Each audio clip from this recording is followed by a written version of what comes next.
नमस्कार मेरे प्यारे बच्चों, आप सभी का मंसूर सर क्लासेस पे स्वागत है। चलिए शुरू करते हैं एक नया क्वेश्चन और इलेक्ट्रिक फील्ड इंटेंसिटी पर। ये क्वेश्चन जो है बोर्ड में आया हुआ है। ये एक ऐसा क्वेश्चन है जो हमें समझने के लिए बहुत कुछ सिखाता है, लेकिन बोर्ड के अगर नज़रिए से देखा जाए तो 2014 केवल 2014 में ये क्वेश्चन आया है और उसके बाद आया नहीं है।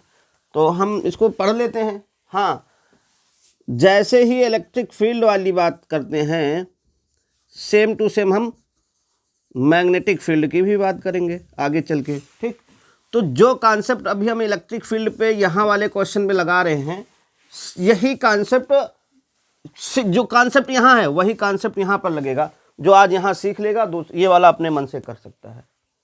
जो आज ये सीख लेगा ये वाला अपने मन से कर सकता है। तो इसको सीखने के लिए थोड़ा ध्यान देंगे और बहुत अच्छी चीज़ है। चाहे तो आप इसे क्वेश्चन टाइप से समझो, चाहे आप इसे हेडिंग टाइप से, कि इलेक्ट्रिक फील्ड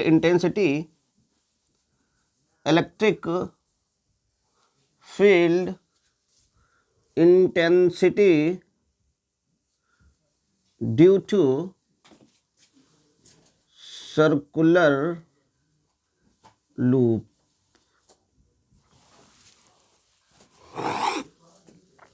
यहाँ पे जो हम इलेक्ट्रिक फील्ड इंटेंसिटी देखेंगे, क्या देखेंगे? एट एक्सियल पोजीशन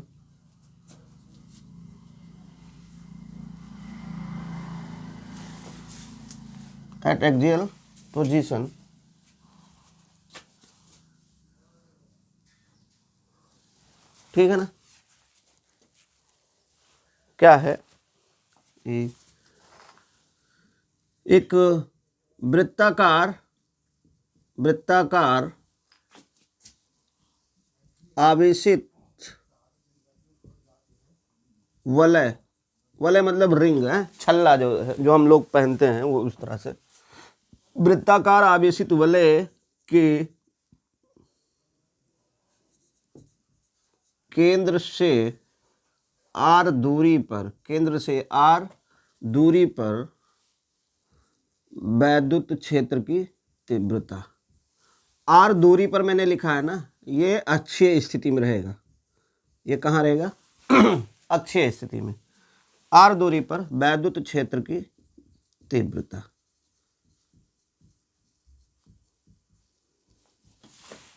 किसी के पास वो जो पहनने वाला कड़ा वगैरह हो तो देना भैया। है? कोई नहीं है इसका। हाँ तो भैया देखो क्या है, ये एक कोई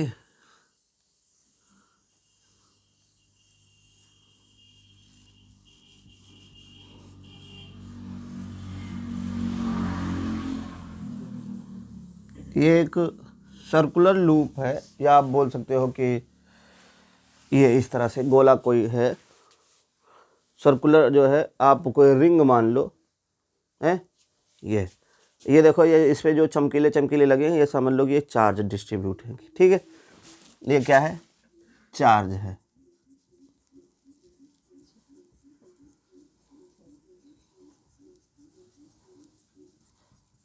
ये चार्ज है, ठीक है ना? मान लिया इस पे चार्ज प्लस क्यू है, पूरे पे चार्ज क्या है? Plus Q. यह इसका क्या है? सेंटर ओ है और इसकी रेडियस जो है वो कैपिटल आर है। ठीक है ना भैया? केंद्र से आर दूरी पर भैया रे, आर ना ले लो, एक्स ले लो। ये इस तरह से है, जैसे ये है, ये इसका बीच में यहाँ पे सेंटर है, ये यहाँ पे सेंटर है। ठीक, और इससे यहाँ पे मान लो ये अपना कोई चार्ज रिंग है। इस रिंग के सेंटर ओ से, ये मेरी जो उंगली बीच वाली है, ये सेंटर हो गया, और ये यहाँ पर इस वाली उंगली पे इलेक्ट्रिक फील्ड इंटेंसिटी फाइंड करना है। ठीक, तो अभी तक क्या होता था कि हमने एक ही चीज़ सीखा है कि electric field intensity due two point charge. तो ये पॉइंट चार्ज है नहीं, बड़ा सा है, और वैसे हमें इसके सेंटर से फाइंड करना है और सेंटर पे कोई भी चार्ज है भी नहीं है। तो हम क्या करते हैं, देख भैया, मान लो यहाँ पे फाइंड करना है यहाँ से, तो हम इसके ऊपर ये यहाँ पे छोटा छोटा वो मान लेते हैं, D Q small element consider कर लेते हैं। देखो भैया, जैसे यहाँ पे हमने एक छोटा सा पार्ट कट कर लिया है जिस पे चार्ज मैंने क्या मान लिया है, डी क्यू, और इस डी क्यू के कारण यहाँ पर जो इलेक्ट्रिक फील्ड आएगी, ये जो इलेक्ट्रिक फील्ड आएगी ये क्या आएगी, डी ई, और ये जो है डिस्टेंस इसको मैंने मान लिया आर। इसका जो झुकाव है या जो एंगल बन रहा है वो क्या बन रहा है, थीटा। तो यहाँ पर भी तो थीटा होगा ही।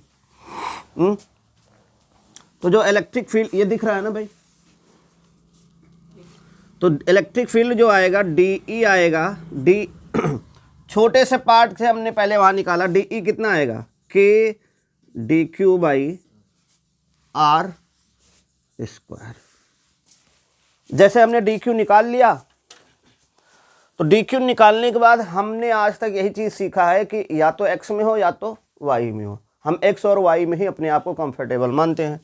तो इस डी यहाँ से थीटा बन रहा है यहाँ से, तो डी ई के इधर की तरफ जो निकालेंगे कंपोनेंट क्या आएगा, डी ई कॉस थीटा आएगा, और इसके परपेंडिकुलर क्या आएगा, डी ई साइन थीटा। यही तो आएगा। अब डी क्यू छोटा छोटा ऐसे चलता आएगा, डी क्यू यहाँ तक आए, ठीक। ऊपर से यहाँ तक, हे बाबू, ये यहाँ से इस वाले से आप यहाँ तक आए, तो आप जब डी क्यू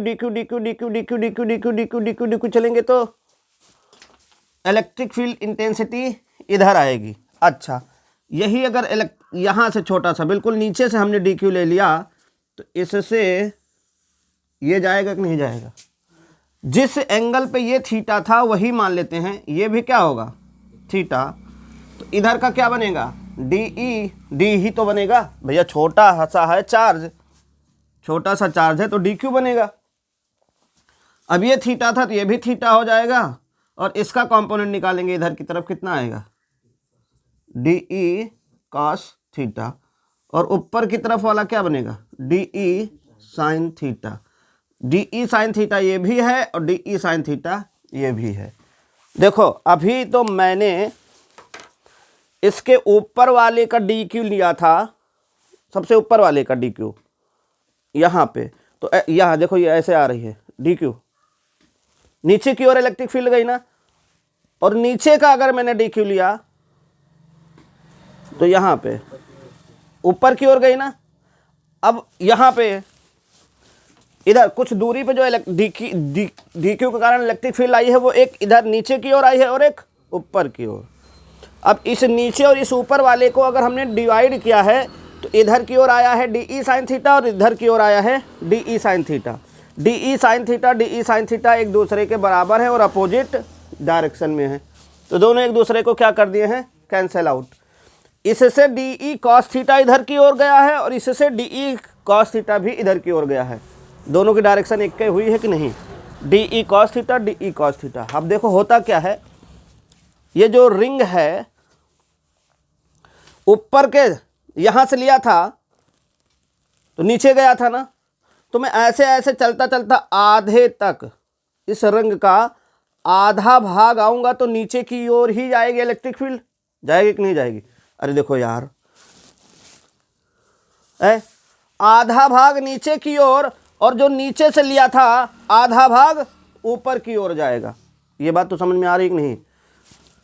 ये डी क्यू जो लिया है ये नीचे गया है, ये डी क्यू जो लिया है ये ऊपर गया है, तो इसका आधा भाग ऊपर और आधा भाग नीचे आएगा, आएगा कि नहीं आएगा।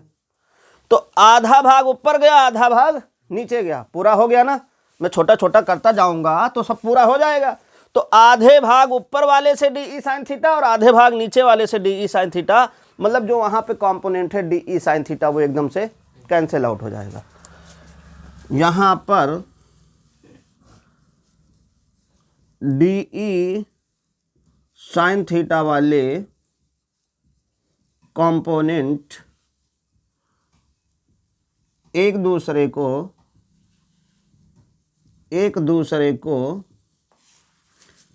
कैंसल आउट कर देंगे, एक दूसरे को कैंसल आउट कर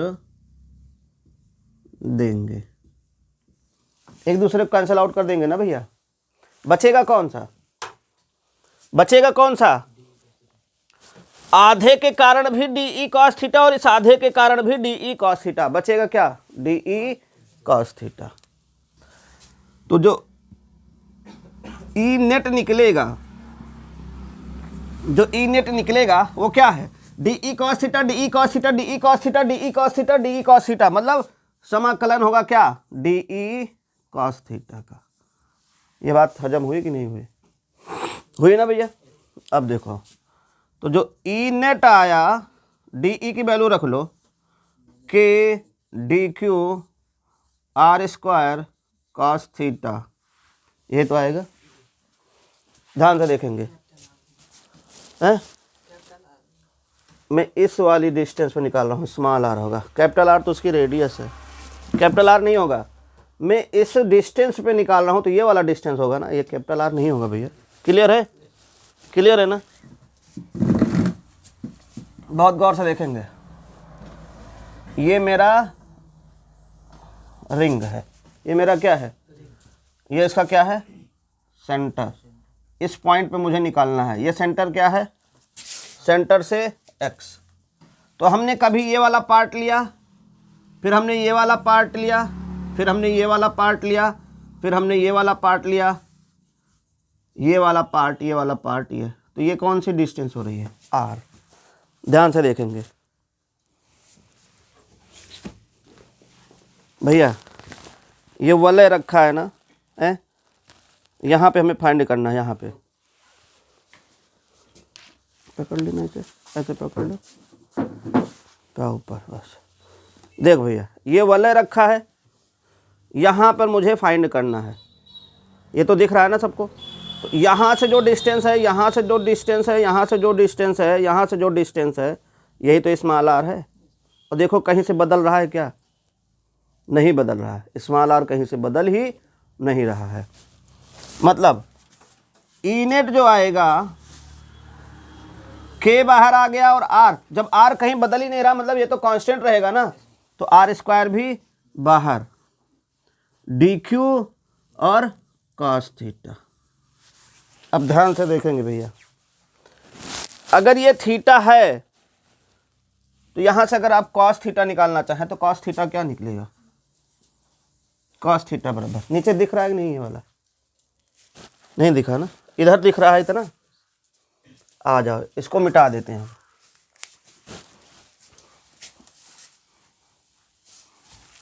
भैया इस वाले डायग्राम को देखो, ये आपका हो जाएगा परपेंडिकुलर, ये हो जाएगा आपका बेस, और ये हो जाएगा हाइपोटेन्यूज। लंब, आधार और कर्ण। यहाँ पे कॉस थीटा निकालो। कॉस थीटा क्या होता है? कॉस थीटा क्या होता है भैया? बेस बाई, तो ये क्या हो जाएगा? X by R. तो यहाँ पे ई नेट पे, ई नेट के बाई आर स्क्वायर तो बाहर है, ये है डी क्यू, और कॉस थीटा की जगह पे क्या रख सकते हो? X by R. और एक्स अभी हमने आपको दिखाया था कि ये एक्स भी नहीं बदल रहा है, आर भी नहीं बदल रहा है, इन सबको भी बाहर कर लो तो ये क्या बन जाएगा? K x by R square था और आर क्यूब हो जाएगा, और यहाँ से क्या हो जाएगा? D Q. मतलब D Q D Q D Q D Q D Q D Q D Q D Q D Q D Q D Q D Q D Q D Q D Q क्या हो जाएगा? Q हो जाएगा। क्या हो जाएगा भैया? E net बराबर हो जाएगा K X capital Q by R cube. यही तो होगा भैया, यही तो होगा।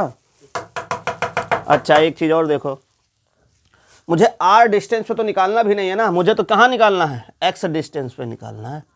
मतलब मेरे फार्मूले में आर नहीं होना चाहिए। तो देखो आर को कैसे कैसे गायब करोगे, ये हो जाएगा परपेंडिकुलर और ये हो जाएगा बेस, तो ये हो जाएगा हाइपोटेन्यूज, आर बराबर under root R square plus X square, यही तो होगा। या इस चीज़ को ऐसे भी तो लिख सकते हो, आर स्क्वायर एक्स स्क्वायर की अंडर रूट को की पावर को 1/2 भी तो लिखते हैं। तो आर की जगह पे हम क्या रखेंगे, इधर तो पूरा दिख रहा है ना भैया, तो ई नेट बराबर हो जाएगा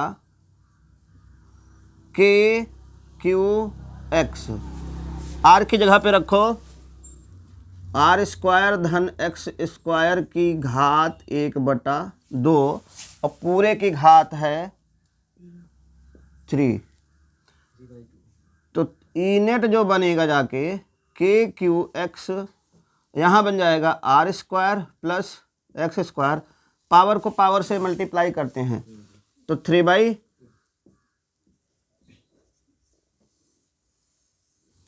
ये 2014 में पूछा गया है, ये आपको क्वेश्चन के रूप में पूछा गया था, आप इसे जो है कॉन्सेप्ट के रूप में भी समझें। सेम पूरा प्रोसेस ऐसे ही, बिल्कुल ऐसे, यही ऐसे उठा के ले जाके रख दिया जाता है कहाँ पे, मैग्नेटिक फील्ड में। कोई एक करंट कैरिंग वायर होता है, उसके सेंटर पे और सेंटर से एक्स डिस्टेंस पे कितनी मैग्नेटिक फील्ड है फाइंड करनी होती, मतलब यही क्वेश्चन में है, हमने यहाँ पढ़ा दिया है। और मैग्नेटिक वाला चैप्टर जब हम आपको पढ़ाएंगे तो हमें ज़्यादा बताने की ज़रूरत नहीं पड़ेगी, आप तुरंत लगा लेंगे। और एक बार ये क्वेश्चन आया हुआ है, पता नहीं 2025 में फिर ना पूछ लें, 11 साल हो जाएगा, हो सकता है बीच में आया हो, हमारी नज़र ना पड़ी हो, लेकिन 2014 का ये है, नोट करो। चलो भैया आओ देखो,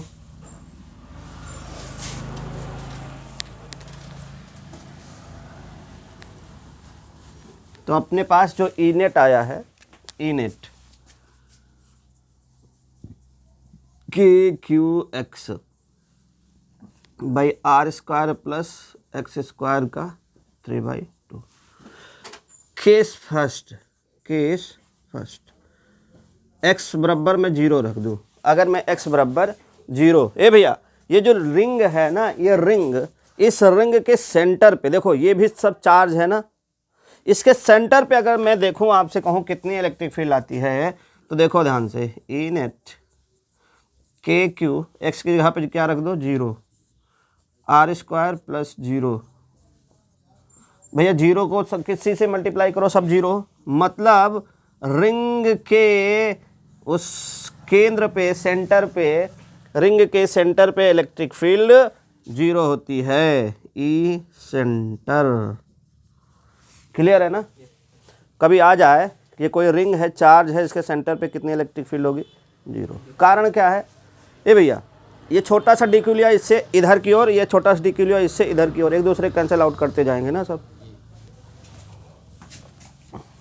केस सेकंड इधर बना देते हैं, केस सेकंड भैया x is equal to infinity, मतलब अनंत पे, अनंत का मतलब हुआ ये रिंग मैंने यहां रख लिया और इससे बहुत दूर पे देख रहा हूं,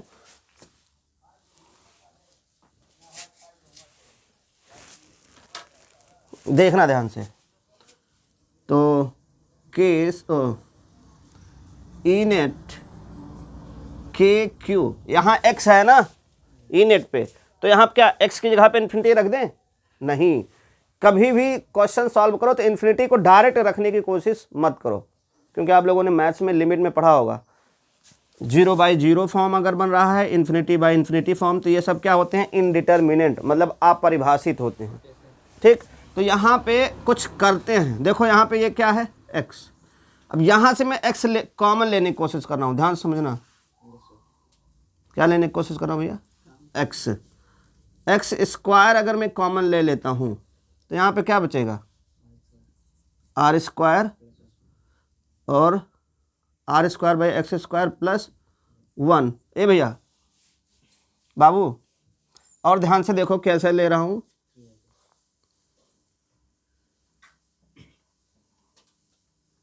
थ्री बाई टू, इसकी पावर 3/2 भी तो बाहर आएगा, 3/2 है, तो ई नेट के क्यू, देखो यहाँ पे देख भैया,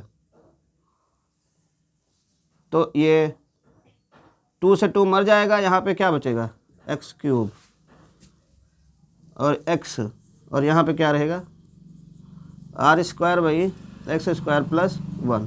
एक्स से एक्स मरा तो ई नेट के क्यू, अब यहाँ एक्स स्क्वायर रहेगा, एक्स स्क्वायर मतलब इन्फिनिटी रखा, नीचे इन्फिनिटी रखा ना, तो आर स्क्वायर और यहाँ पर भी इन्फिनिटी प्लस 1। ए भैया 1 बाई इन्फिनिटी इसकी वैल्यू होती है 0, तो क्या हो जाएगा भैया इलेक्ट्रिक फील्ड कहाँ पे इन्फिनिटी पे, इन्फिनिटी पर भी क्या आ रहा है 0, इन्फिनिटी पे भी क्या आ रहा है 0। चलो ठीक है।